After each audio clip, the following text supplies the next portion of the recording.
చులకన తగలబెట్టి సీతమ్మ తల్లిని తీసుకొచ్చి అప్ప చెప్పినట్టు మా బిడ్డల్ని తీసుకొచ్చి మా చేతుల్లో పెట్టినాడు.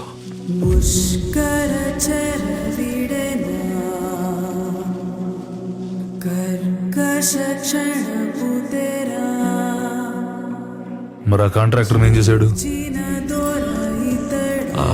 ఆ మోటార్ బండితో లిఫ్ట్ ఇచ్చాడా?